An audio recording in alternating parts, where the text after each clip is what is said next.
Ranked number 4 in the world, by far the best result for any Swedish player. And as such, are you under pressure, or are you feeling that you can do even better? Or? No, I think I've accumulated most of my points in the last year, so I'm in a great position. If I keep on playing well, I can move up even higher in the world rankings. I touched fourth back in 2009 for a week or so, and I got a great opportunity to improve on that. And whether you can reach number 1, that's going to take a lot of good golfing, that's for sure. But anything is possible in this game. As of now, I'm coming off a month off tournament play, and I would have been very excited to go, but unfortunately I got this wrist is bothering me a bit. So hopefully I can sort that out in the next couple of days and be ready to play on Thursday. But that's we yet to see. Well, the wrist injury might be there. However, you are one of the players who is known for turning things around. In the past, we saw you had ups and downs, everything. How do you always manage to turn things around? Because, given that you were hitting the bottom in the past, and then you bounced back so beautifully, there must be some miracles there. No, I don't think it's up to miracles. It's about never giving up, and working hard. That's what gets you back. There's no magic formulas really, other than doing some good work on the right things, and then eventually you will turn things around. So I think it's it just shows that you can, if you work hard, you'll get good things happening sooner or later. It might take a while, but as long as you have the will to improve and the patience to stay in there, you can turn things around. When you actually hit your career low, and what were you thinking about? What was going through your mind there?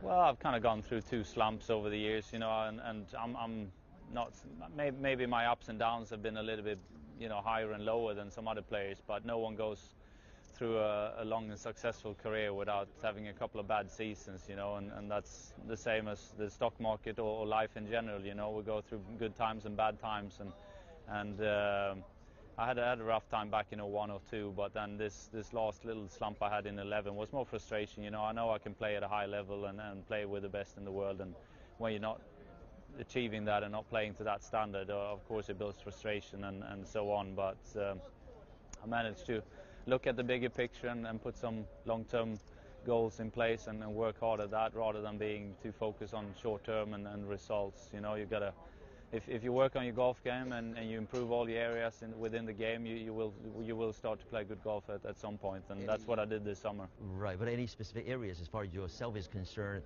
that you need to improve, for example? No, I think it was overall.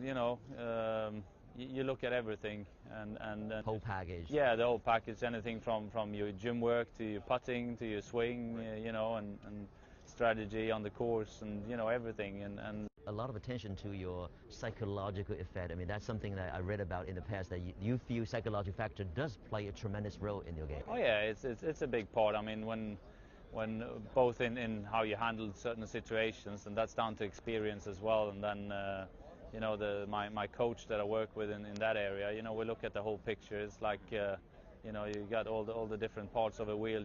If you got any weaknesses, they're going to show up at some point. So you put, like I said, a long-term plan in place, and you work hard at it, and then you will get your results. And it all kind of started this summer, getting the payoff for all the hard work, and I've had the best season of my career so far, and we've still got some tournaments to go. Well, speaking of your achievement, actually, one of them is actually you won the FedEx Cup for the first time as a European last month, and that must be something to really motivate you, or to, shall we say, vindicate you even more down the line. Yeah, I mean, like I said, I had a great summer with some really good results, but I didn't win anything, and then to come out and win 2 times in the playoffs in the US and win the overall FedEx was more than I could ever hope for. But it was a great couple of weeks. I played some great golf, and yeah, it's the biggest achievement of my career so far, and from here on, I guess I'm looking forward. The icing on the cake in the future will be to win a major championship, sure. And